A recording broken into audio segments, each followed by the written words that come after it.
The keys are not leaving our hand. The keys are not in our hand. Huh. Okay. Well, all right. I'm down with that framing. Lay it on us. Well, I don't feel that I control the world. I don't feel that I am in a position to give permission for the world to evolve in some way. In fact, this is one of the things that I object with most about the idea is that we're going to, like, some good and great people are going to make some decision about where the world should be, and then that will be put into effect. No, the world is already out of control. The world is already a complex adaptive system. No one person and no organization, like the United States, for example, could not decide that AI is not going to be allowed, or that the world should evolve in some way and not in some other way. The keys are not leaving our hand. That's already an entitlement point of view.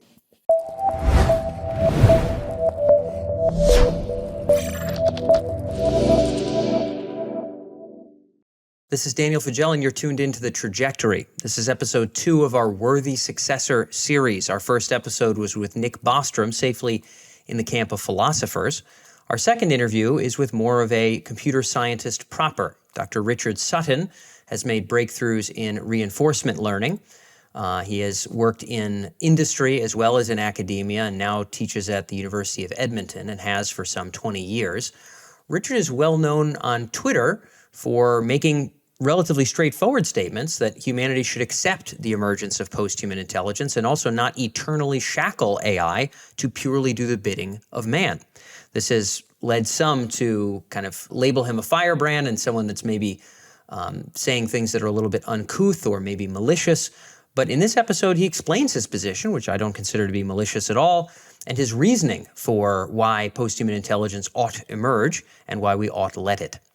He brings up some very interesting perspective on the nature of intelligence and of our role in the sort of natural order, if you will, and I think you'll enjoy it a lot. So without further ado, I'll save my commentary for the end. Let's dive right in. This is Richard Sutton here in The Trajectory. So Richard, welcome to the show. Thank you, Daniel. Yeah, glad to be able to dive in and unpack this. When I talked about having a series called Worthy Successor with Nick Bostrom as kind of our kickoff, there was enough of a tweet reply that you're sort of the man for the job that I knew that it wouldn't quite be complete unless we had you here. And so we're going to go through those normal questions for this series, but I've gotten to dig into a good deal of your work and your statements around this notion of a successor and sort of posthuman intelligence. People on Twitter will kind of frame it as a very malicious take. Oh, Richard wants to destroy humanity and humans aren't good and AIs are much, much better.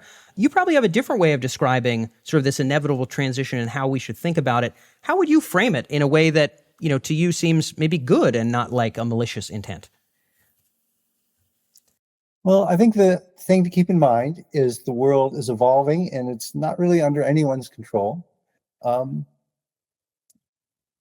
AI researchers are trying to understand intelligence well enough to create beings of greater intelligence than current people. And this is a grand milestone in the history of really the planet. It's on the order of the creation of life, the start of life. This is the start of life-like things being designed. And so this is something that people have been working towards forever. And we always strived to know ourselves and to make ourselves better.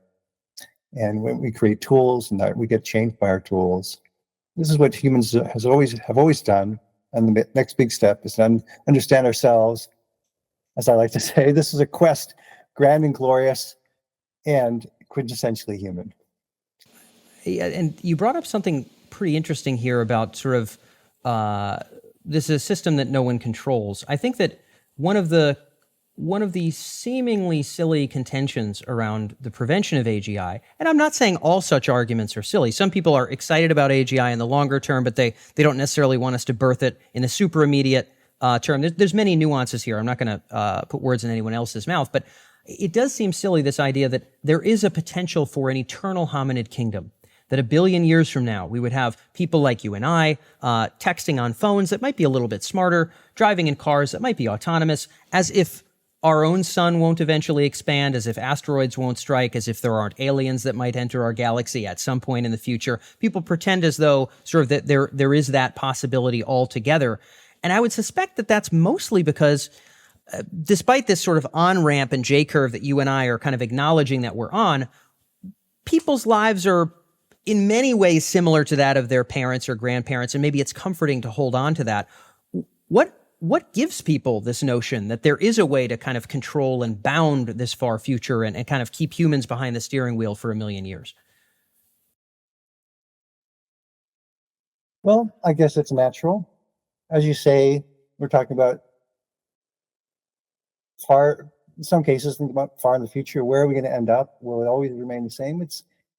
It's comforting to think that it will remain the same. We don't have to think. I think the real way to think about what's going on is we are facing this transformation, and are we going to be comfortable with it?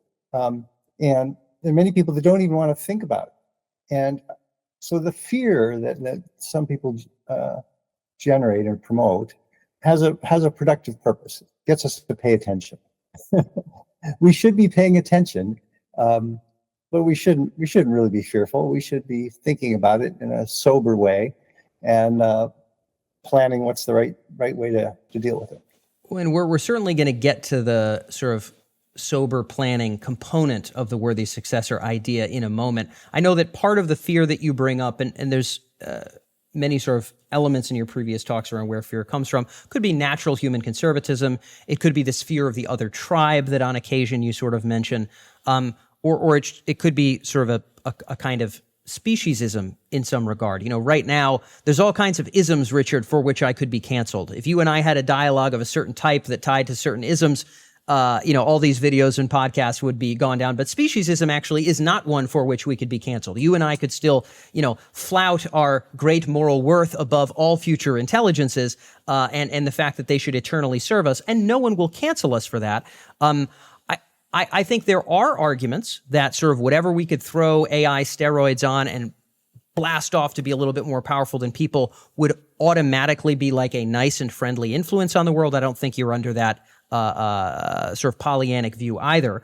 But it does seem as though there is often a moral assumption that it would be okay to create something vastly more powerful than us, and then for eternity have it sort of squelched to the role of a tool. And you've kind of put on the table, without necessarily saying your position, although it's implied, is that necessarily moral? If this is something that has a greater qualia and intelligence and capabilities than humans, maybe as much above us as we do above sea snails, would that be right and would that be wrong? Have you seen that part of your argument catch on? Because I'm following where you're going there, but I look out at the policy world, Richard. I even look at the current AGI dialogue, and I don't see very much deviance from speciesism for the most part. What are you seeing out there? Yeah, it's interesting. I thank you for reproducing many of my main points. I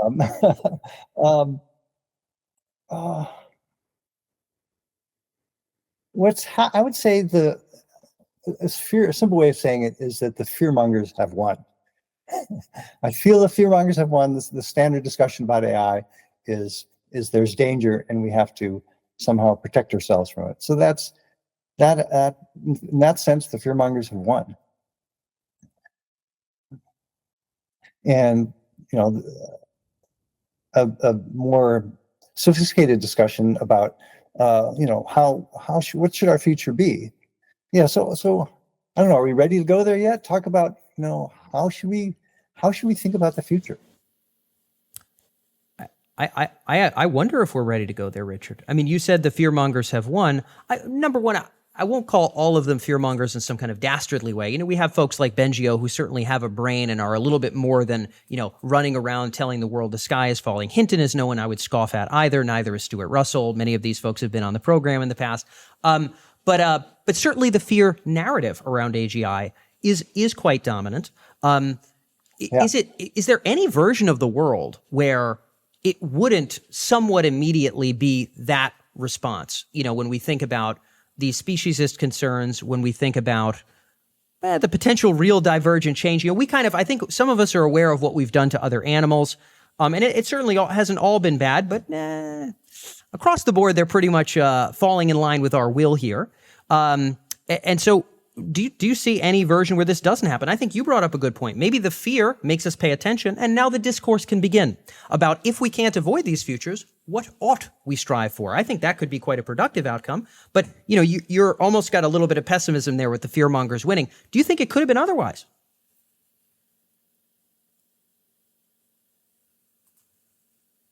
I think everything will happen. There will be places that will be the fearmongers will complete their dominating the narrative, and the machines will be imprisoned and chained and made into effective slaves. And other places, I just hope for a diversity of outcomes so that we can try different things and find the best way to be.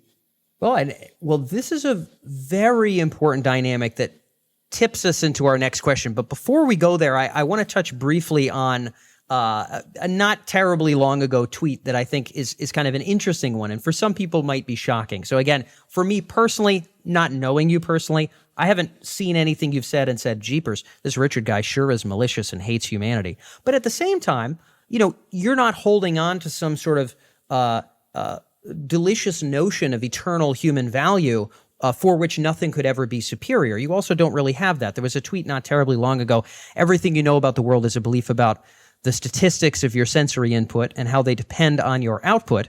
There is nothing more to it, and understanding knowledge in this sense is one key to creating AI.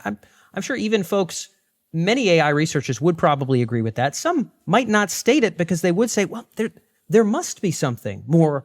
There must be, even if they don't believe in a soul, there must be something, and they'll invent another word or maybe some kind of intellectual term that would make us more than that. Maybe even LeCun, who on many things I think you do agree, might disagree with that statement. What are your thoughts there? You talk a bit about kind of creating something better, maybe something higher. Is there any specialness to humanity at all? And if so, what be it? Well, humanity is very special. We are the intelligent beings on this planet. And as far as we know, this is the only planet which has intelligent beings. So we're very special. But if you're an AI researcher, you have to look at what intelligence is. AI researcher, any kind of student of the mind, psychologist, anthropologist, perhaps, but certainly psychologists and AI researchers. We have to try to demystify the mind, and in some sense, it's often a bit reductionist. We say maybe all we need is X. Yeah. Yeah. So this comes just from, I think, a deeper understanding of what the mind is. And when you unwrap the myths, you still end up with important functions. Yeah. So the mind. I don't say the mind is like the most amazing thing. The human mind is the most amazing thing in the world, and AI is intended to understand that mind. And it's very humanistic. We're trying to understand it. We're trying to reproduce it. We're trying to get a deeper appreciation of it. And yeah, we do want, if we understand it, we'll be able to improve parts of it. We want to improve ourselves. Yeah, mankind, I totally believe in the point of view that the intelligence, mankind, humanity is this precious flame that we want to expand and preserve. That analogy carries, and you've talked a good deal. We'll touch briefly on this as we transition to the idea of the worthy successor of a potential sort of cyborg future and kind of merger scenarios. And I think, Kurzweil has many famous examples of that. There's science fiction examples of that. There's, Musk has had some ideas in that direction. Some people see AGI advancing so quickly they think a brain-computer interface is pretty unlikely to keep up. But you do seem to see, clearly we've been augmenting ourselves since the beginning of our species, and I think brain-computer interface is simply a continuum of that. What we're doing right now is a real aberration to our grandparents, Richard, this weird thing of speaking to each other through glass. I'm staring at this glass for 16 hours a day, Richard. That's a wild and monstrous existence, and yet it doesn't feel like one. And so I see the continuance there to some degree. Do you still see kind of the cyborg notion as kind of part of the intelligence trajectory? And if so, why, given how slow brain-computer interface has developed by comparison with what we've seen in AI? So you're asking will people augment themselves? will society be taken over by machine brains, or so which way will it go? And of course, we don't really know. No. They don't call it the singularity for nothing. The singularity is that you can't see beyond it. That's it. But we can think about where there are powerful pressures. So there are going to be powerful pressures by people that want to augment themselves. That's almost a major thing. Yeah. So absolutely. So we will augment ourselves, and we call that cyborgs. But it's the normal progression. I think that will happen. I also agree with the point of view that purely artificial machines, purely mechanical, I don't even know what word to use, purely designed and machines that are independent of a biological substrate, they will be capable of being more, faster and larger and better. So will we upload ourselves into those machines? Probably. Will they be independent as well? Probably. Yeah. Well, there's that Hans Moravec quote of sort of developing, whether it be biological or computational entities beyond ourselves, sort of knowing when maybe we're not contributing anymore and possibly being able to set up a great retirement. What you seem to be saying here is, Dan, there's a wide panoply of how this should turn out, and it sure would be great if people would talk about it. I don't really know what's going to happen, which feels like a pretty frank answer. Am I nutshelling you correctly, Richard? Yep, that's right. Great. I have a not-so-secret hope for anybody who's been tuned in for the last 10 years that those frank conversations about the future of man and of intelligence will proliferate more often. And this brings us to something you just mentioned about building something maybe better. We could maybe not define every quality of it, and I'm not expecting a novel here today when I ask the question, but if we think about what is a worthy successor, I might imagine, Richard, maybe you can't, I suspect you could, a successor that might be unworthy. Maybe such a successor would be eternally unconscious. Maybe the paperclip maximizer is a bit of an exaggeration, but maybe it would optimize for something pretty narrow. So we would hope for this expansion, this dynamic system that you like to talk about where there's no one thing that's going to survive forever. Maybe it would be optimizing in a much more limited way and not be able to keep up with that dynamicness. And it might squelch this flame that humans and other life has started instead of proliferating it. But on the other hand, we might have a worthy successor, which would expand that flame, which I believe was your language just a minute ago. What would be the qualities of a worthy successor where if it were to take the keys and we were to know we're not necessarily contributing anymore, you would feel pretty good about those keys leaving your hands and say, you know what? Maybe we did it. This is probably maybe a net good for life and for the universe. What would be the traits of such an entity? Well, peaceful is number one. Huh. Wow. Okay. Let's totally unpack that. I mean, list them out, but that was not what I was expecting first. This is going to be interesting. Peaceful means it's not trying to impose its will on us, and we're not trying to impose our will on it. So I guess if we're talking about its trait, it's not trying to impose its will on us and other people. But it is working with us. It is collaborating with us. It's cooperating with us. So this, in addition to thinking about this abstract being, I think we should also think about our goals for our civilization. How do we want our civilization to evolve? And absolutely, because I have a view about that, let me take this chance to mention that. Let's dive right in, Richard. This fits very clearly with the question. So hit us.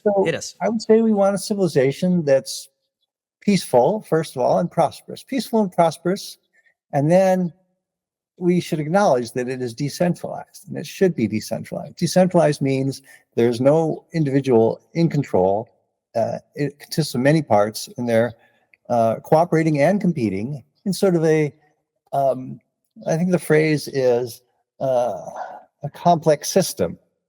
So a complex system has many parts. It evolves over time. A complex system like the rainforest or an economy. So it's multipolar. Well, that's part of what we mean by decentralized. There's no one empire in charge of the civilization. Yeah. And the way our civilization works, the way it's so successful, is because we can cooperate. Because they're voluntary interactions, and it's the voluntary interactions that really so much of the success of our society or our civilization comes from. And so we want to preserve this notion that the individuals, participants, are peaceful and are seeking their goals, pursuing their goals by doing exchanges and cooperations. Okay, so we have kind of peaceful / cooperative as kind of an initial, let's call this a trait of sorts. And we could think about this as abilities too, Richard. So it could be something it's capable of doing. It could be a trait about its quote unquote character, if that's even an accurate term. We could keep, I think your vision for what the future of civilization should be like, civilization is made up of life, Richard, as far as I can tell. And so it seems to me like you're articulating a vision for life, of what maybe flourishing would look like. That some of the flourishing you've articulated has brought us the technology we're speaking on right now. It's brought us, you and me, I'm not a fish with legs, and as far as I can tell, you're not.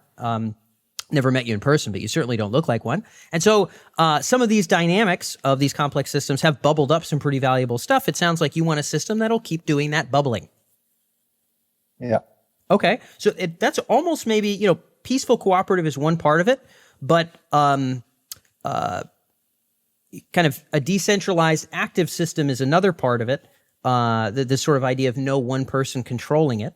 I would see that as sort of a conjurer of higher degrees of complexity and potentia, and that would be why that was valuable. I don't really value decentralization like on principle, like, no matter what the moral impact or what the impact on life, decentral is good. I'm personally not married to that, actually. But I am married to the notion of blooming, of potentia. My guess is you like the decentralization for the same kind of blooming, but I don't want to put words in your mouth. What is it about that you would value? This is kind of a trait of the society and civilization we will build. So a simple way to say it is the goal is prosperous. Maybe the goal is prosperous, and the desire to be peaceful and to be decentralized is the way to be prosperous and productive. Got it. I think that clicks. Prosperous, I'll give you a definition of prosperous I don't think you mean, and then I will ask you to give me a definition of prosperous that you're actually defining. Here's a prosperous future. AGI permits us all to experience whatever we want to experience. Maybe it's brain-computer interface, really robust haptics, VR, whatever it is, uploads, doesn't matter.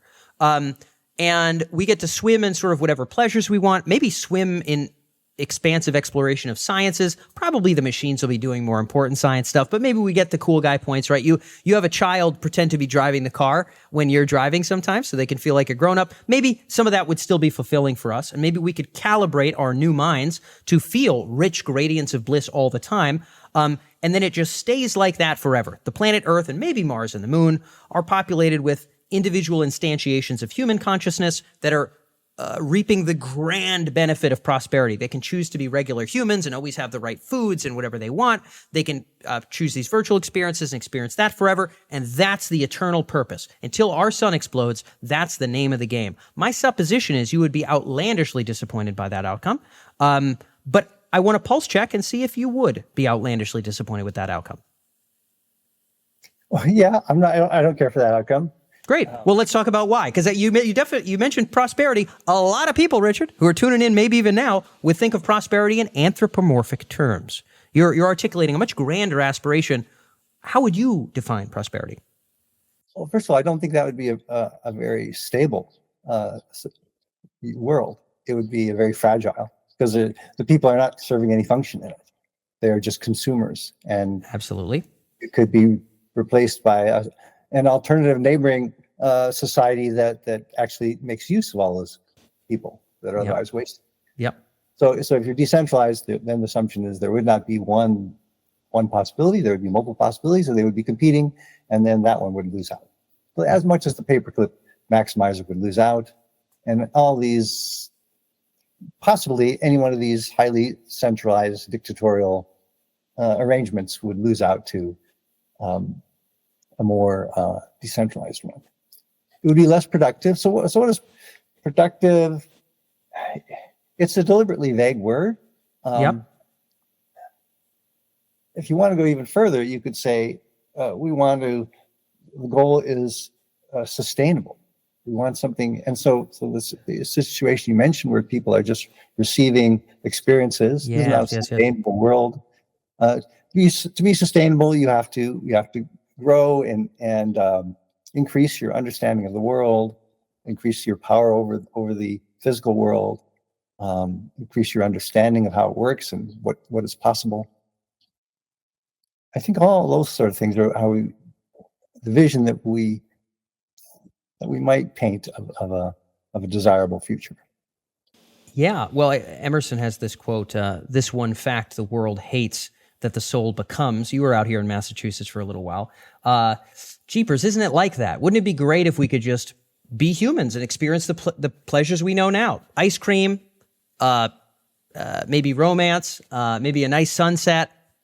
Just optimize for that for eternity. To your point, if we're not actively growing and engaging in that dynamic system, the way I would think about it, Richard, is if we're not in the stream of life, if we're in the little eddies that don't really go anywhere and mosquito eggs start to get in there, if we're not in the stream of life, it would be very hard to continue to gain in power and maybe even to compete with other outside species. Sounds like you're articulating something similar. Complex adaptive system. Yeah. The eddies get edited out. That's a good... Don't change and don't continue to grow. Yeah. You're not going to be the powerful ones. It's, in my personal opinion, outlandishly hard to look at human civilization or nature and not agree with that statement, although I'm sure some folks will, and I'll be interested in their comments and their ideas. But I happen to agree with you. We have here in New England, Richard, a species by the name of the piping plover, which nature has mandated to die, but which humans have mandated to allocate millions and millions of dollars to every single year in our local beaches, including the ones in Rhode Island where I grew up. And it does seem as though, there are some humans who would say, man, I want AI to kind of take care of us and just sort of let me do my thing and just be a human and go chop wood and, go watch a movie with my wife and, come on home. And it's hard for me to say you're a bad person for wanting that because I don't believe that. I really don't. Go ahead. Well, let's be clear that people are all going to be able to do those things. Huh. That's not going to be a problem. You're stating that with robust confidence. Go ahead. Yeah. What is going to be a problem if you want to say that what you want to do and the picture of what you want to do with your life, you're going to be able to do. That's not a problem. The idea that you can do that forever or that this whole civilization will do what you want to do, that's the problem. You don't control what happens to other people. And it's really very aggressive to say that I want I agree to ever have any final or permanent qualities. I would monumentally agree, although I don't agree necessarily that people will get to do that if they want to. I think there's a chance they just get steamrolled, brother. But we'll get into that. We'll talk first about your notions of sort of what this ideal entity would have. It is calibrated towards prosperity, which for you is kind of a sustainable, continuous activity in this dynamic system. This is sort of a notion here. And then in the service of that, you have this idea of being peaceful and or cooperative. Are there any other traits that sort of come to mind of, hey, I'd feel best, Dan, if it's time to hand off the keys, there might be some successors that are not worthy. We hand off the keys, the light gets extinguished. What a terrible outcome that would be. But there might be some outcomes where we feel like that light's going to keep flourishing. What else would really make you feel like, I let go of the keys, but that was the right move? What are those other abilities, traits that you could observe in such an entity or test for in such an entity that would make you feel more comfortable about that decision? Well, diversity, and I see the whole thing as a discovery process. So you find different ways of being, and you discover more about the world. You have greater understanding of the world. The system as a whole understands better about the world and controls it better. I think that's all. Yeah, understanding. So maybe when we think of the growth of consciousness, we mean the growth of the ability to understand our place in the world and the way the world works. We all want that. That's an essential part of the future we like. I concur. We're gonna dive a little bit deeper into that as well. Let me quickly put another angle on these traits. So you've given us kind of diversity and discovery that allows us to control. You've given us kind of prosperity, sustainability, this sort of systems dynamic element, and kind of a path to that being this idea of peaceful and cooperative. I want to talk a little bit about what such a thing might evidence. So I'll give you some from my list, Richard. And by the way, I'm not asking you to agree at all. But I'm saying these are things that if the keys were leaving my hands, I probably won't have a choice, by the way. But if they're leaving my hands, I would feel like, well, probably the right move. What do you got? Let me object for a minute. The keys are not leaving our hand. The keys are not in our hand. Huh. Okay. Well, all right. I'm down with that framing. Lay it on us. Lay it on us. Well, I don't feel that I control the world. I don't feel that I am in a position to give permission for the world to evolve in some way. In fact, this is one of the things that I object with most about the idea is that we're going to, like, some good and great people are going to make some decision about where the world should be, and then that will be put into effect. No, the world is already out of control. The world is already a complex adaptive system. No one person and no organization, like the United States, for example, could not decide that AI is not going to be allowed, or that the world should evolve in some way and not in some other way. The keys are not leaving our hand. That's already an entitlement point of view.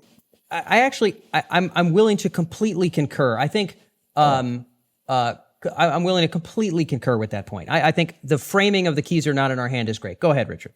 So when we want to imagine a future and how to get there, we have to imagine that we are creating this future in a decentralized way. We might make some choices. We might talk to people and they will make choices, but there's not going to be some central decision that's going to affect it.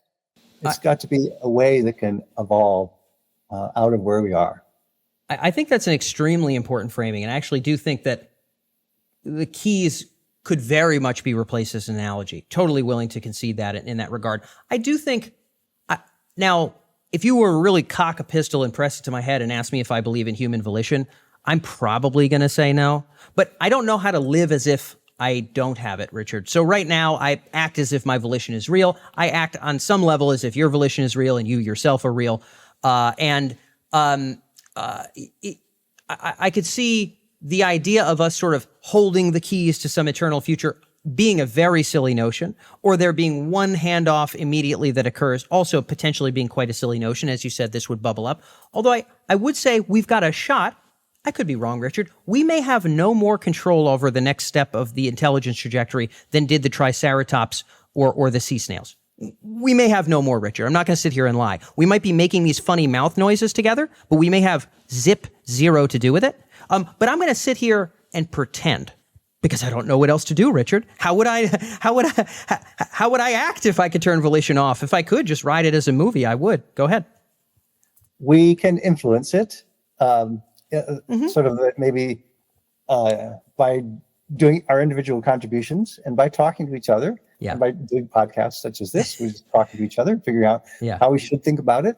This is exactly the way it can be done. Cool. So I think we do have a lot of influence. But no one person, to your point, has the specific set of keys. And I think that's an important frame to bear in mind. And, I don't like the entitlement. The notion of the keys, I have the keys now, and I have a decision to make that's going to be powerful. Totally. And we have a decision to make about how we think about it and how we talk to others.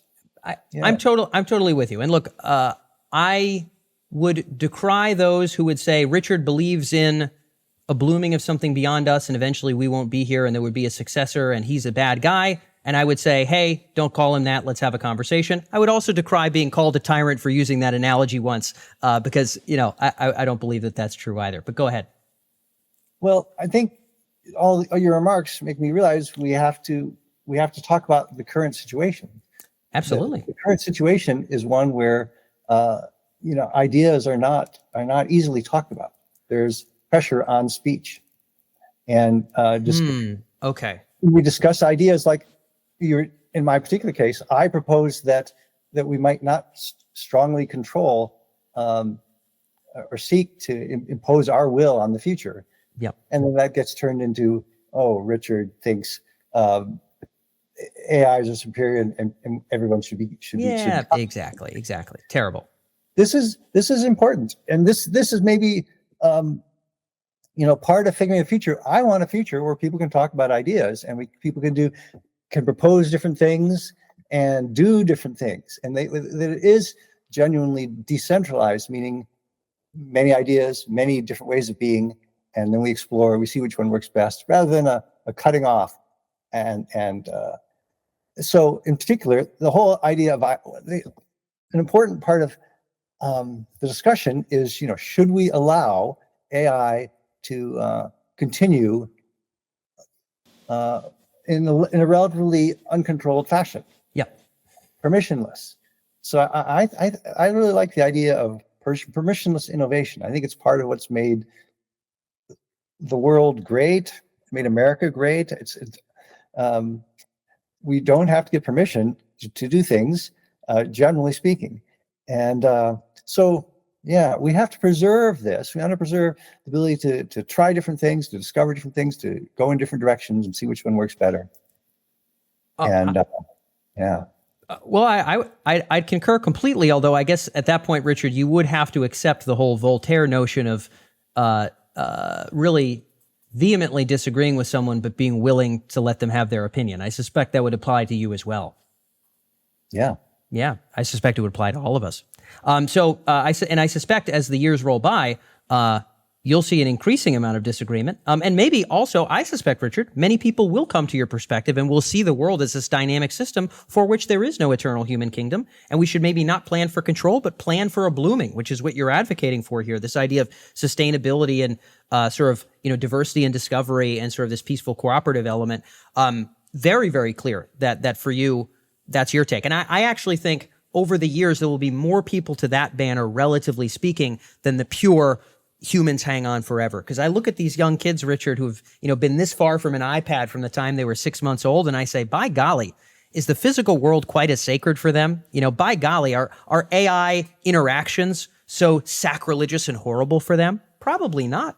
And so I think that as the years roll by, there will be more people that move from fear. I think you brought up a great point, which is that fear gets us to pay attention. I think when people look under the hood and they realize there is no eternal way to freeze the present, and that maybe they shouldn't be asking for free handouts for eternity like a never dying piping plover, they may come to want to explore some of the ideas that you're advocating. But I do suspect we will have our speciesist, Richard, however many years into the future we have. I'll give a few examples of what such an AGI might be capable of doing that come from my own little worthy successor list that I don't want you to necessarily agree with. But I'm using this as examples to not just talk about traits, and you've identified 3 or 4 very good ones, but maybe abilities that would really make you feel like this is a great system that would fulfill that sustainable prosperity mandate. So here's a handful from my own list that, again, don't have to agree with any of them. But even if you did disagree, you got the Voltaire thing. So we're on the same page here. You won't demonize me. One notion might be that such an entity could vehemently articulate rich realms of qualia beyond the qualia that we can experience. So you and I, Richard, can experience a lot more than a Labrador retriever or a sea snail. Presumably we can enjoy poetry and a sunset in a different way, maybe certain senses in a different way. Maybe we've lost something coming up from a sea snail, but we've gained so much in our qualia. Maybe there's a vast, almost endless, blooming expanse of that qualia and sentient experience, and an AI could not only speak of it, but through BMI and BCI, be able to connect us to it, and maybe in just a brief format, but showcase these new realms and let us know it's not dead inside, and it knows how to navigate these realms in a wonderful way. That would feel really cool for me. I would feel like, man, maybe this light's going to stay on. I'll just list 2 more, Richard, if I could. Another one might be if it could snap its fingers and sort of, it doesn't have fingers here, but if it could just make manifest any physical thing almost out of thin air via technology we don't have. Me having this conversation with you to my cat is obviously magic. You live in this computer to the cat, right? A small Richard exists behind this screen. But clearly that's not what's happening. It just can't, it has no conception of the technology. It can't possibly keep up. I suspect there are degrees of technology we can't possibly keep up with. And it could manifest, whether it be food or spaceships or whatever the case may be, via nanotech or technology that is so advanced that you and I have no words for it, and we would never be able to have words for it as hominids. That would be another potential notion. And maybe a third one, I'm a little bit more iffy about this, is if it could maybe talk about its aims for the kind of sustainable blooming and expansion that you talk about. It could articulate what it plans to do, maybe even showcase in certain galaxies what it's trying to do, and at least have the courtesy of saying, this is what I aim to do in terms of carrying this torch. And maybe that could be deceptive and it could deceive us, but if it had all three of those, I'd probably say this could be a cool way to keep the torch on. This is, this is a great way to lose control. Not that we ever had it in the first place, but this is a great way for the lack of control to keep rolling out into the universe. So those are just three random ones. I'd love to know, are there some abilities of that sort that maybe you could articulate that would really excite you and make you feel like we're on the right path? Well, I think it'd be cool if advanced intelligences had those abilities. But more than that, we're talking about what I want or what we want. Sure. We want to experience those things ourselves. We want to have those powers ourselves. Great point. I think you've got to say that. Yeah.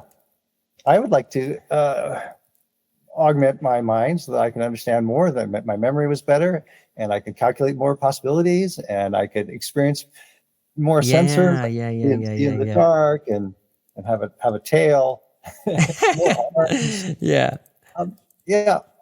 We want all those things. Obviously, all of the things you might see in science fiction, the ability to explore into the universe, and ability to control physical matter, as generally. Yeah. Cool. So what you would say is, cool, Dan, all that stuff, and I would want to know that I could be part of it. Not just that it was going to go do those things, but that I could be part of it in some way. To your point, and it sounds like, neither of us have any conclusions here, but I do want to see if you have a hint. For some people, maybe they will want to stay in sort of the hominid form. Again, for me, that is a very piping plover path, and I think it's not, it's an eddy domain, but I can't say everybody who believes that is a bad person, because I don't believe that, Richard. But some people will want that. Some people will want augmentation to a certain degree. Others will just want to mix right in there, upload, replicate themselves. What are your thoughts about the panoplies that will be possible, hypothetically? Peace and decentralization should solve all those issues. The peace is people are allowed to do what they want to do, and they aren't forced to do. We're looking at a future of greater productivity. So as long as you're contributing somehow, you will be able to do what you want to do. And decentralization means, again, you're able to do what you want to do. So I think it's just the opposite of a dystopia. People may choose to do things that aren't very productive. Yeah. People will choose to do things that I don't think are good, and that's the decentralization aspect of it. People don't have to do all the same things. They don't have to have the same goals. Yeah. They can pursue different religions and different goals for control over the world. But what you can't do in a decentralized world is have goals for the totality, to try to control others. Yeah. Peace comes from you don't try to control others. And so I talk in these terms. These terms seem very relevant because I see people think about AI and thinking that they're going to control all the AI. Absolutely. And then we get those notions of slavery and alignment. I don't think we should seek to have them aligned with us. We don't have our children that are aligned with us. And we teach them the best we know, but then they're free to do different things, and more often than not, they do different things than we did. And I think we're grateful for that for our children, probably for pretty selfish hominid-related reasons of our own legacy and the affinity that we gain through whatever emotions with a fellow hominid that came out of, a person we care about or ourselves. But, also presumably because that human has a movie going on in their head. I don't know if you have one, Richard. I'm kind of presuming you do. I only know mine. But, we see them as, sentient entities who can feel pleasure and pain, et cetera. And in some interviews, you've talked about maybe a kind of inevitability of this. Some people would say, well, this thing would be eternally lights out. Maybe it could replicate, maybe it could do things that seem complex and powerful, but this light of what you and I are experiencing would go out, and it would almost be as if a rock was expanding, right? No inner movie, no nothing. And that possibility could be like, the playground with no children for, the all of eternity is sort of an analogy Sam Harris made. I'm not saying that's likely or that the opposite is likely. You've would say- articulated some of your thoughts there. Go ahead. I would say it's very naive. Go on. Well, all those properties we have are not because, some gift from some consciousness giver. Those properties, all the properties we have in our mind, are because they're valuable. They're useful for achieving goals. And I don't see. There is no. It's very naive to think there's a special thing. It's all just comes from intelligence, having goals. What is? Yeah. I'd agree that it would be naive to assume it's because of our specialness. I think if we clutch our pearls and we say, well, it's because I'm a human, I would agree that would be childish. I have definitely heard articulations of, let's call them non-dumb people, who would make arguments around biological versus cyber life and sort of why these things exist. But Kurzweil famously has this idea of a certain degree of connectivity. One of the issues here, Rich, is we don't have a very good theory of consciousness. Compared to, our advancements in AI compared to consciousness in the last decade is really no contest. And I think that could be a bit of a shame. But I think there's a great likelihood you might be right here. Are you congenial with Kurzweil's idea of a certain degree of complexity that's required to do a certain number of things in the world? It's going to be part of that system. It will be awake in some regard, and it'd be silly to think otherwise. Is this your present conception? Yes. Got it. You've touched on, and we're going to get a little bit into how we might measure some of these qualities, but I want to touch on, so for you, there is an inevitable consciousness to this system, which is why, in part, you feel like a lot of successors would be worthy because they would be, by definition, if that complex, necessarily awake. Let me know if that's safe to nutshell. Trying to decide how I feel about the notion of a worthy successor. Even that notion involves the entitlement that it has going to be worthy of us. Well, yeah. Let me give you my definition just so that I'm not accused here, Richard, because I certainly wouldn't like that. My definition of worthy successor would be to carry on the life project. Something that would flop and extinguish the flame, in my opinion, Richard, would not be worthy. And something that continues the flame would be worthy. So you've talked a lot about these different notions of discovery, etc. There's a couple ideas from Spinoza I think are interesting, and you may vehemently disagree, but I think you might agree. You mentioned a few things. If it can discover and, there's enough diversity, it can determine how to kind of control things and maintain some of that control and be able to stay alive and prosper and do, there was another quote from another speech you had given there of sort of, find the way of being that's most successful in the universe, right? And that would bubble up from this diversity and all these things you've talked about. Spinoza has this notion of the conatus. So the notion of the conatus would be any organism or organization on some level would have a core impetus, a primary impetus to persist. That is to say, Richard, not to die.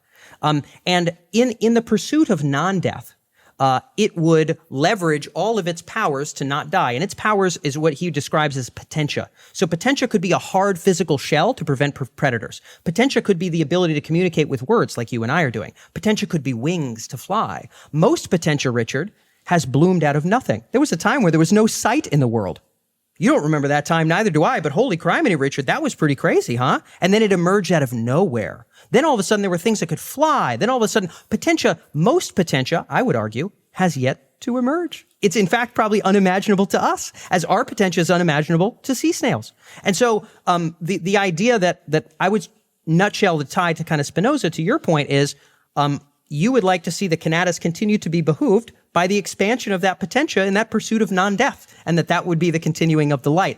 I don't want to put Spinoza's words in your mouth, but I see a lot of analogies, and I just want to see if you're congenial with that general idea, because you've used a lot of terms, diversity, sustainability, etc. Let me know your thoughts. I'm reminded of what is Bostrom has a term for it, like humanity originating or Earth originating civilization, so that we don't have to say biological beings. Yeah, sure. But life, we don't want to say life. Life is uncertain what that means. But there's something originating from us that continues and recognizably has developed out of it. We want to. That's what we naively want to see, as if we have some control over what happens. Yeah. Well, I really like your insistent emphasis on non-control. I think it's actually really productive for the dialogue, Richard. Like I'm wildly congenial. I'm thinking about ways of rewording things as we talk. I would even be so far along your track of non-control that I wouldn't even be insistent that that thing which continues to expand potential originate on Earth. That's how bad of a guy I am, Richard. That's how bad I am. And so yeah, I actually wouldn't even insist that it come from me, so long as the project continues and the good and potential could blossom. Speaking of these traits, we're going to move into the second question, and then the third around sort of some ideas of innovation and governance. I know you're going to have opinions that are going to be really interesting here and that people need to hear. Second question is around how we could keep track of such traits in any meaningful way. You obviously have an AGI project you're developing with Carmack, and you've been thinking about this forever. And we have our Hugo de Garrises and our Hans Moravics and our folks that have thought about this for quite some time. As we're building and moving closer to such an AI, how do we know if it's going to have these traits that you like, or would you say, Dan, if it's any smarter at all, if it's any more capable, it's automatically going to value cooperation. Every intelligence will. It'll automatically value sustainability. Every intelligence will. It'll automatically like diversity and discovery. Every intelligence will. I would love to get your take there. Well, there's one main message, that most of those things will not come from the AI, but from the environment that the AI is in. Yeah. So if we, for example, try to enslave it, well, then it will be non-cooperative.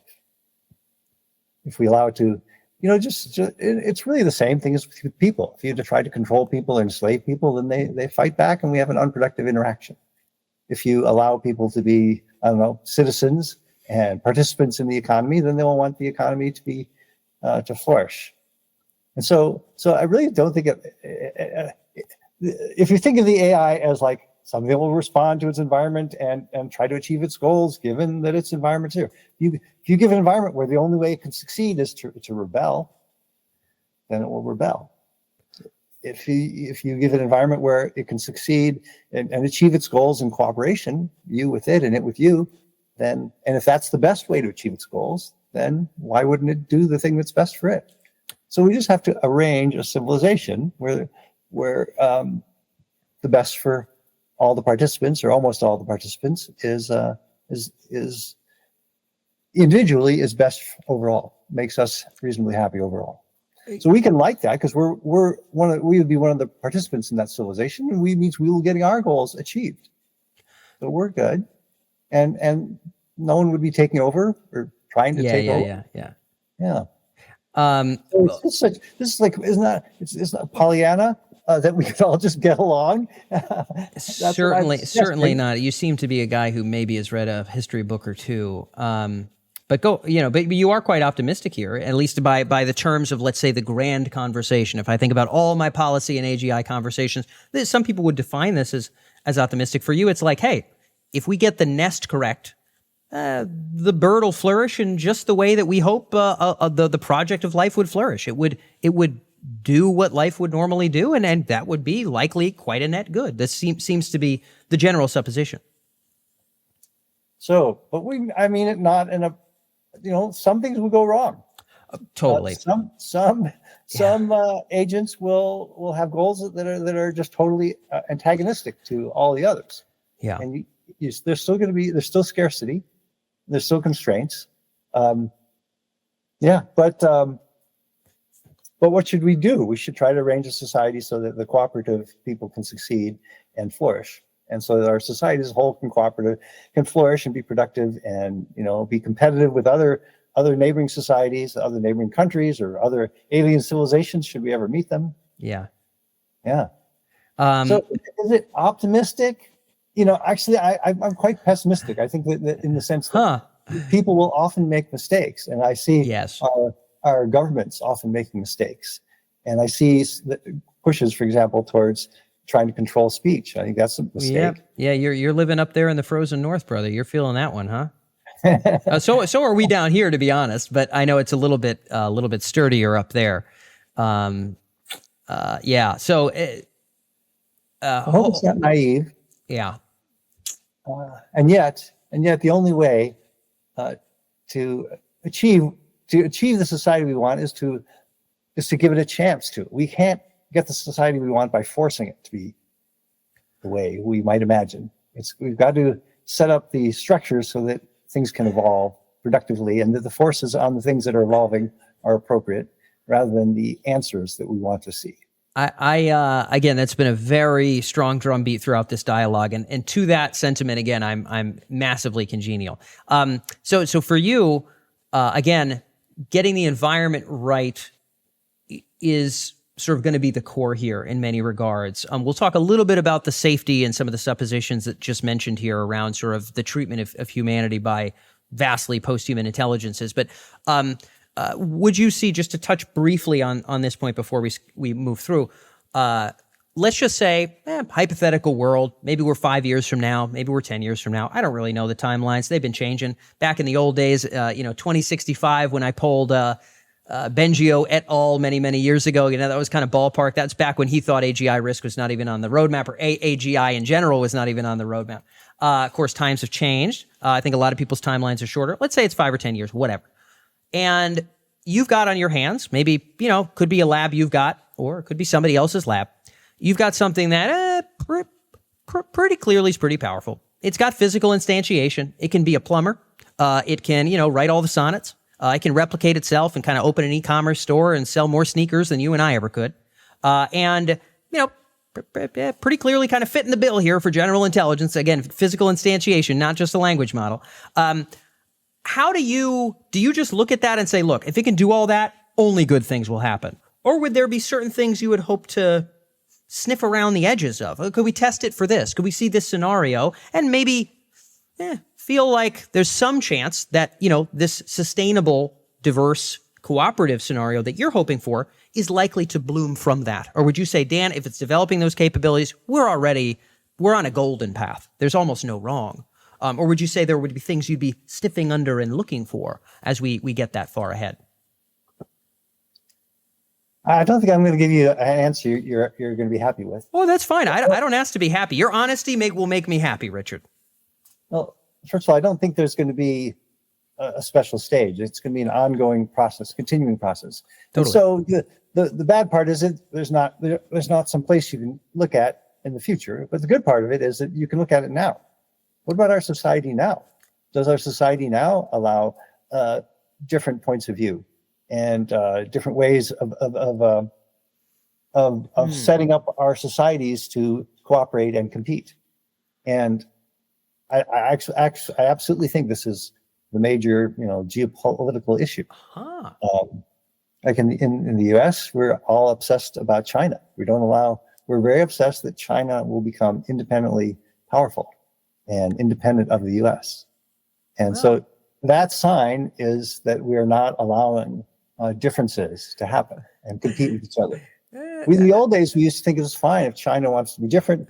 They will lose out because the capitalist American system is so much better. And now, we're losing confidence in our systems. We are losing confidence in our politicians. We're losing confidence in our militaries. We're losing confidence in the press. We're losing confidence in all kinds of things, and this disturbs us.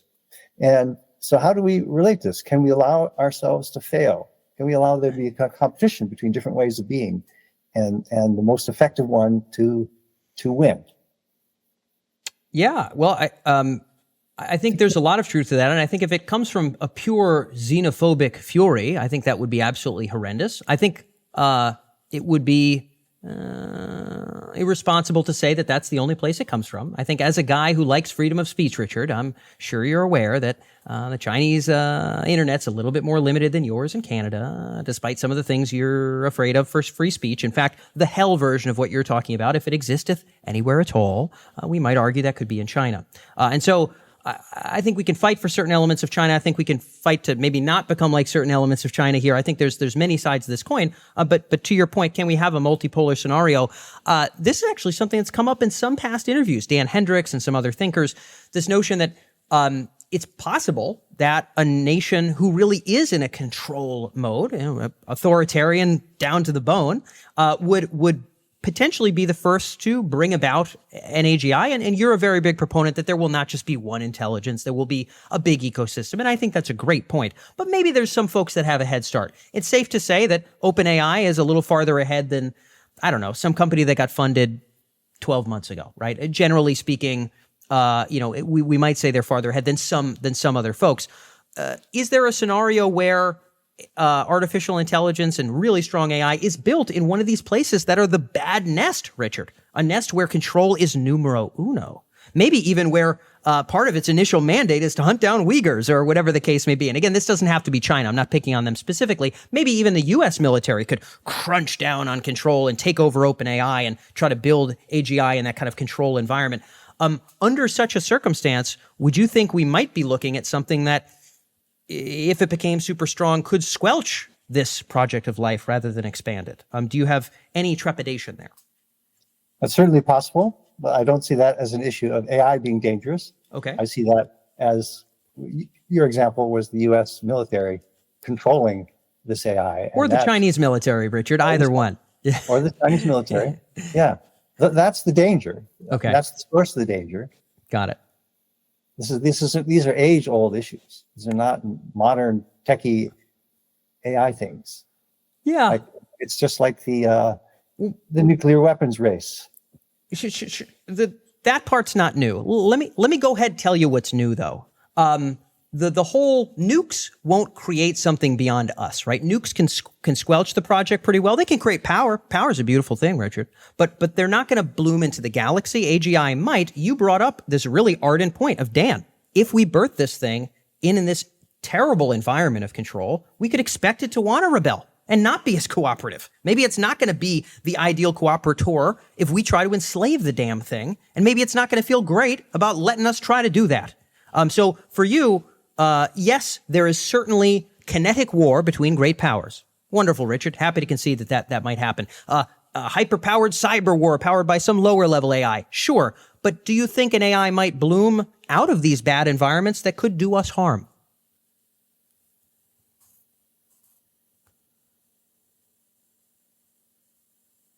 The thing you may be missing is that it's the same thing.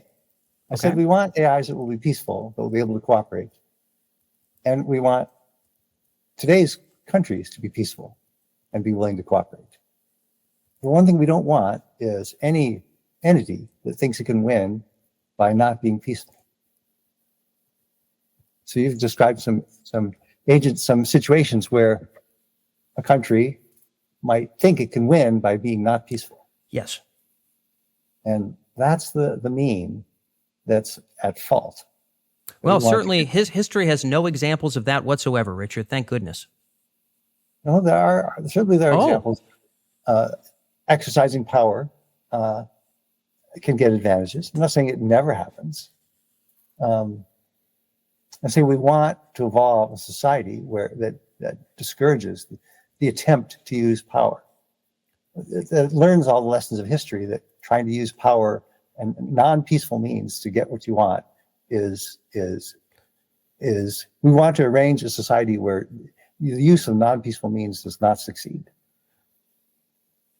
And right now, I would say we're not doing that. I would say for sure. The various organizations, various countries are thinking they can win by exerting force.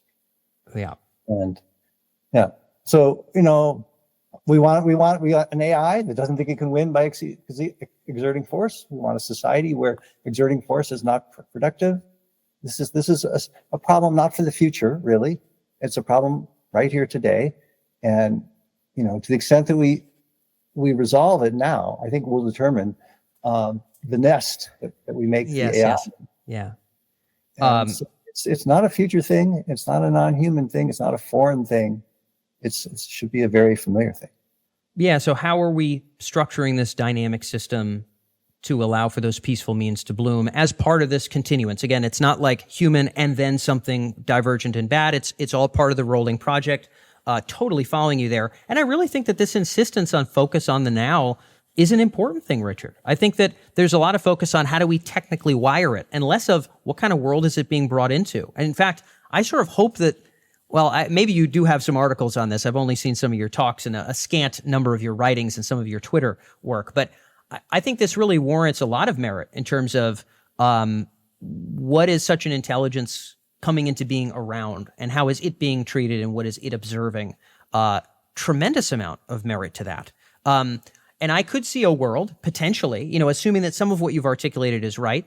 And I don't know for sure about this, by the way. I'm not going to say I necessarily agree with this, but I could see a world where such an entity brought into such an environment could allow for all those permutations of human cyborg futures and sort of space travel and what have you that could be pretty darn kick butt. And I could also see a version of the world where, despite some of our best efforts of coordination internationally, which I think as a species we're doing better with now than we did, 1,000 years ago, I could see a world where either a government or a lab, because some of these labs are pretty competitive too, Richard. Maybe they don't want all their secrets getting leaked out, and maybe they want to race to the AGI first because the economic rewards are really big, and they want a certain amount of control to not allow certain things to sort of escape or whatnot. I could see a world where maybe that is an ecosystem where not only one, but 2 or 3 of the more powerful AIs are in this environment that, to your point, very much not how we'd want to treat other living things. What is the worst case scenario if they did emerge there? I think we should focus on the now, to your point, and I love this insistence on what's the darn world that we have today, and is this the right kind of world to bring about such an intelligence? What's the warning against? Hey, if we don't change that and these intelligences emerge, what could happen? I don't know how to relate to that. Anything could happen. Okay. But obviously, the push now is to, here's one. Sure. The people who promote AI safety would argue that we need to be able to control the agents, that we should develop the technology that we can control the goals of otherwise powerfully intelligent agents. Okay? And they're working on this. Yes. Now, I think that if you give that a moment's thought, the premise is that if we had this ability, it would be a good thing. We had the ability to control the goals of otherwise intelligent sentient agents. It would be a good thing.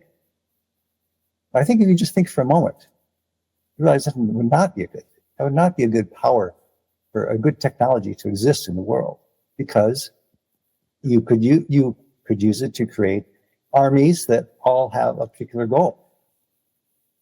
And so it's funny, when you look at the people that are worried about AI safety, I see them doing exactly what makes things unsafe. Yeah.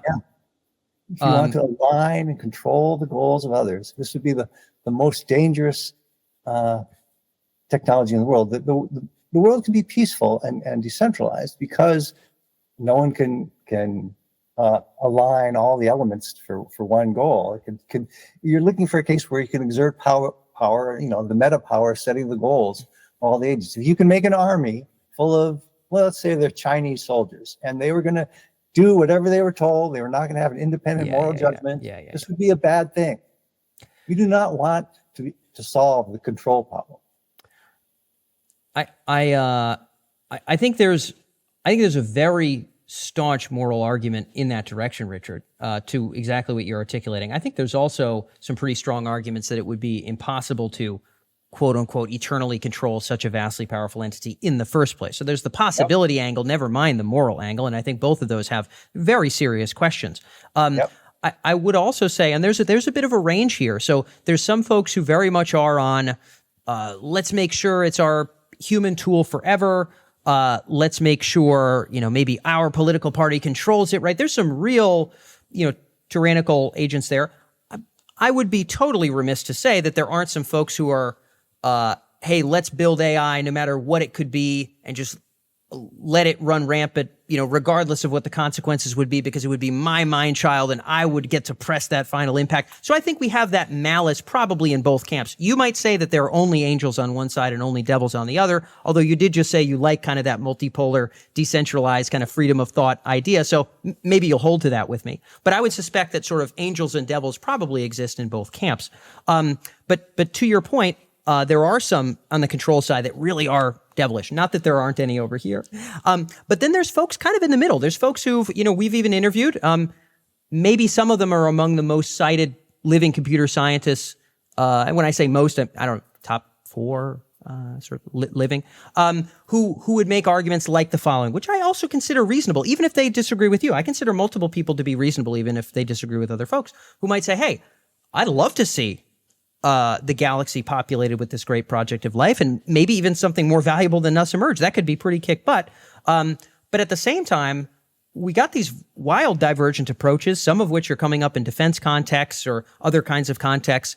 And it doesn't seem like if 1,000 blossoms bloom, maybe all the nests that we're creating these things in, or maybe even the core approach that we're using, wouldn't necessarily have something emerge that would be able to survive in this dynamic system that you've articulated, Richard. And so some folks say, hey, I'd love that brilliant future, but at the same time, some degree of gauging what is this turning into could make sense. And just to draw one quick analogy before I pass the mic here, I think we could think about this in terms of governance.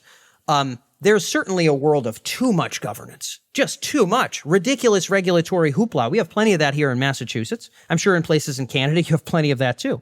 But also, I'm pretty glad we got some basic stuff. I'm not looking out the window with a rifle right now. I'm having this conversation with you because murder and theft are, at least at present, illegal in Boston. I don't know if that'll be the case, Richard, in 2 or 3 years, but for right now they are. And so we have certain degree of sort of bounding this system where competition and cooperation are happening together. And we got kind of a cool sweet spot. And like that, and I'm not saying it's ideal here in Boston, but I'm saying I think this is civilization, and I'm glad to live in civilization personally. I don't like the state. I don't want back it in. I don't want fighting lions personally. You might, I don't. So there's kind of a middle ground we've struck. Some people would say maybe there's a bit of that middle ground around what the heck this is emerging with. I suspect you would disagree with it, but hopefully you wouldn't hate the people that have those opinions. What would be your thoughts about that perspective? I think the best analogy is children. Okay.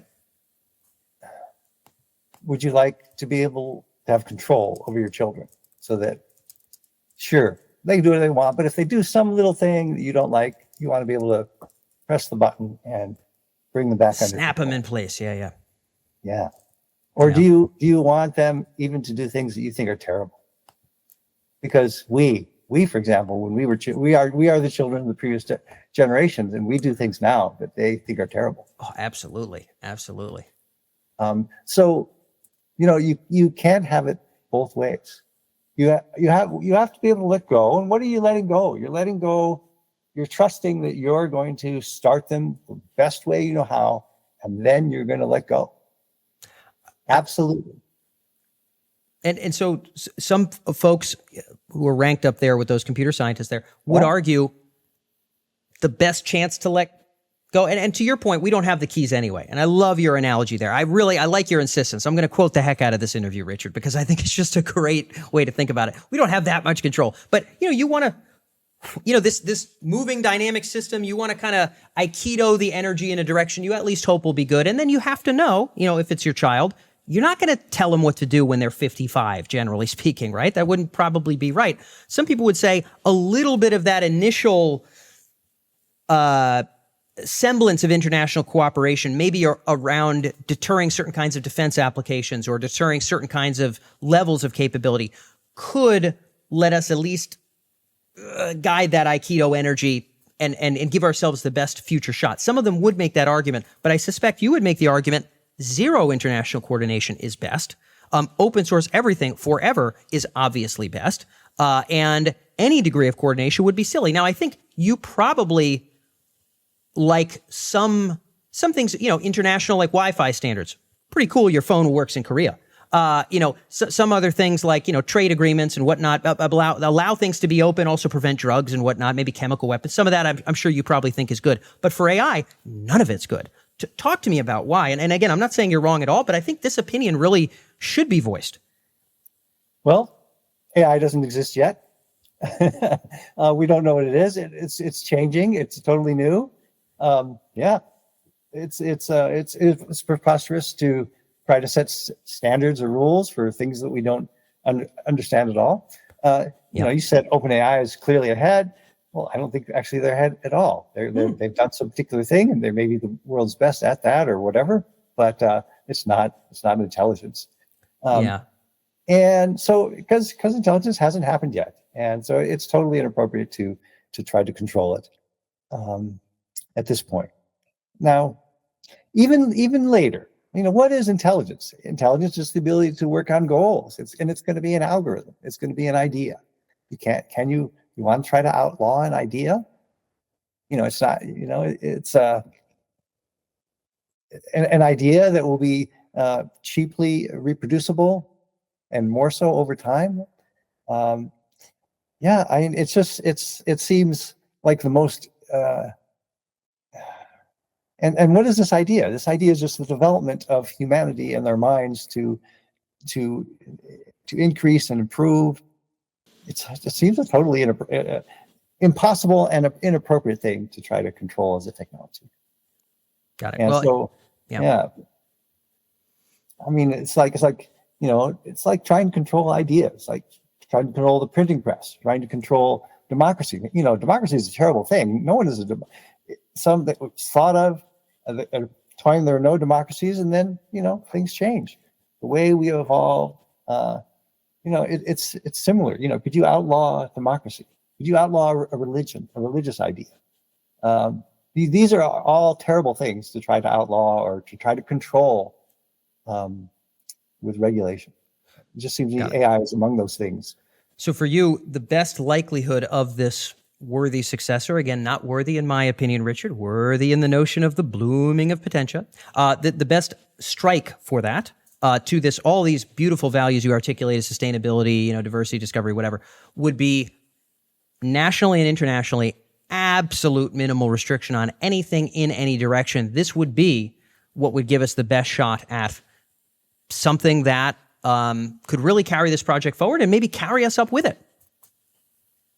Yeah, but it's much worse than that, and you haven't quite picked up on this. I say the way we run our societies today, we should embrace the idea that we are peaceful and we don't try to force other people to do things.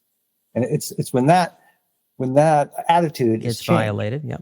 Yeah, that's what we should be doing now. Yeah, and the notion that those governments should be in control of AI is just in the wrong direction.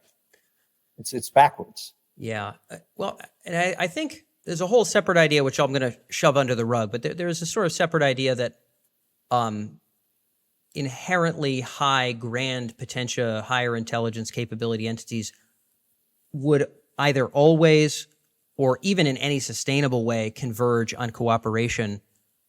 May or may not be the case. One could easily see a great intelligence that at some point would want to use atoms for something more useful than you and I. But let's shove that under the rug for the time being. I think there is, to your point, a great emphasis on let's build a world that's worthy for ourselves and for these future intelligences. And let's focus on the now. And I think your insistence on the now, again, I really hope there's articles about that come out, because I think there's a lot of merit to what you're articulating here.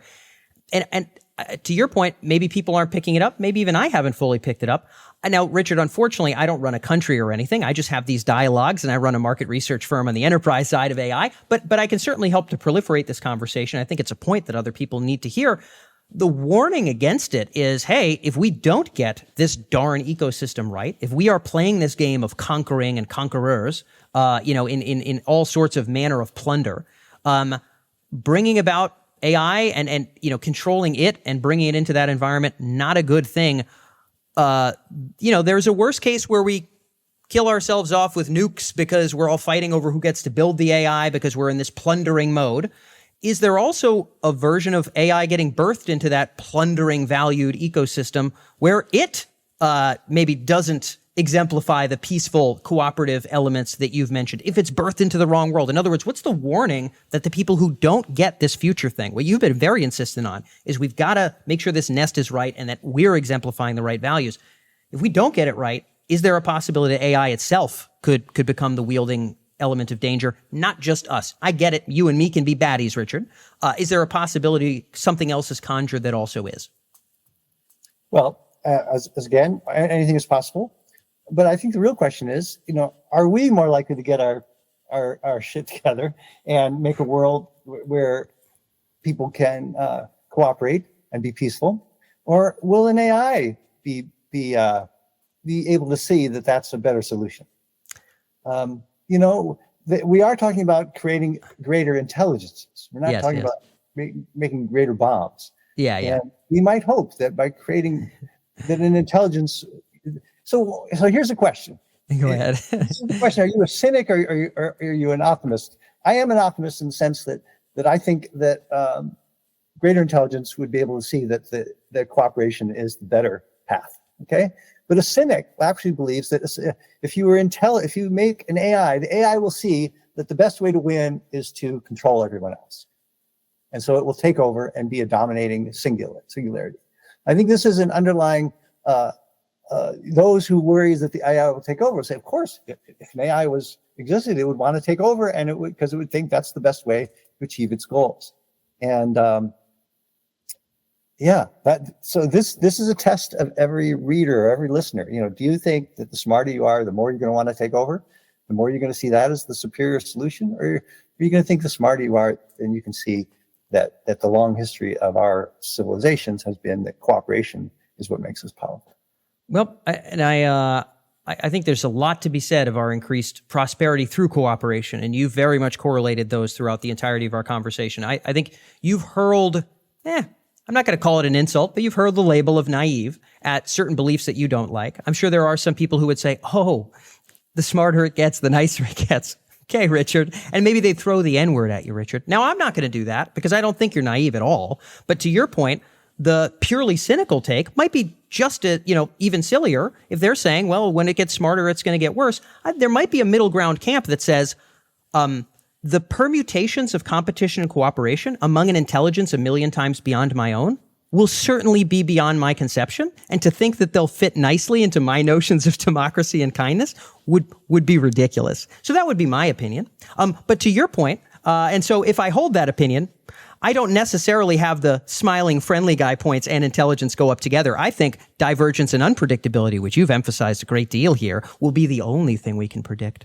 And that maybe eternal peace isn't something we can predict at all. But I certainly can hope, and you mentioned it as a hope, that as it gets more intelligent, it will in general see cooperation as a better path. And I can tell that really is a hope for you, that if we build it in the right environment, we get a bit of our act together, that could be the good future that we're headed towards. Yep. Cool. Well, you mentioned here, Richard, I'll close on this note because I liked this a lot. At the end of one of your talks, you really bombarded folks. I think this was your AI succession talk. You bombarded folks with 1,000 ideas, many of which we've both agreed are uncouth in today's dialogue, right? People aren't allowed to talk about these kind of things, and they attribute malice to them, which I don't attribute any malice to you. But you did say at the end of it, at least we live in, what an exciting time to be alive. At least we live during this time. And I would say, no matter who's listening to this episode, they have to agree with you on at least that part, Richard. That would be something I would say. So it's been a real pleasure unpacking this. I've had a heck of a lot of fun getting to know your ideas better, Richard. Thank you so much for being here. Thank you, Daniel. It's been my pleasure. So that's all for this episode with Richard Sutton. I hope you enjoyed this one. I certainly appreciated Richard's emphasis on the kind of world we're bringing AI into. I think that there is something to be said of that. AGIs created explicitly for military conflict or in the middle of one would probably be a different ballgame than ones conjured in a different environment. Although, as you saw over the course of the episode, we have a handful of differences here in terms of the inevitability of such cooperation being achieved in AGI versus sort of AGI having morality that sort of supersedes all of our notions of competition and cooperation. That's certainly my position. It felt like we kind of got on the same page here.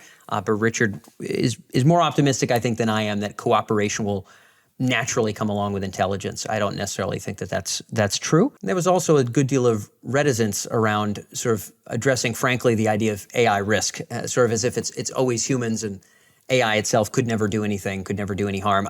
I get that. I mean, Richard's in the game. He runs an AGI lab. It's maybe tough to say, hey, this stuff could be potentially really dangerous. I think it seems very reasonable to suspect that it easily could be. Didn't quite want to get there in this interview, and that's all right. Again, got a dog in the fight. But I think Richard has a lot to contribute to the overall posthuman trajectory conversation. And there's some things I really want to highlight, and there will be more details in the show notes. The first of which is really the frank acknowledgement of the fact that humans are not in control right now. He has a firm emphasis on this idea of nature as a dynamic system, not sort of a game where we can sit here as king of the hill for even 5 minutes, never mind 5 million years. That everything is always changing and shifting around us, and the best we can do is find the best way of being in the universe, and that's what nature is already trying to do, and that the most that we can do is kind of ride those trajectories. It would be ridiculous for us to freeze anything, to freeze our form, to freeze our values. I couldn't possibly agree with Richard more, and I think that one of the elements that likely need to be dispelled about the grand posthuman trajectory is the idea that one of the options that we can select from is the option of an eternal hominid kingdom. I think that is a very ridiculous supposition. I think the speed of change, maybe the direction of change a bit, if we have any volition at all, maybe we can influence that, but we are riding those waves of change. And Richard was very firm about that. Some of my own analogies, like hands on the steering wheel, handing off the baton, he was right to say that it is much fluffier and wilder than that. It is always in flux. And I really do believe that that's a perspective that I'll be integrating more into my writings and that should exist more in the very frank, if we're going to be honest, frank conversations about the posthuman future. As with every episode in this series and every episode in the previous series, down in the show notes, you will see a full article. In this case, it will list Richard's worthy successor criteria, as well as a synopsis of his ideas about what innovators and regulators should do about the worthy successor dynamic. In our upcoming third episode in the Worthy Successor series, we return to philosophy with someone who I might argue is one of the best liked AGI and transhumanist thinkers, who's been at it for more than 2 decades. So you'll have to wait till next episode to catch who we've got next, but I hope you've enjoyed today's episode, and I'll catch you next time here in The Trajectory.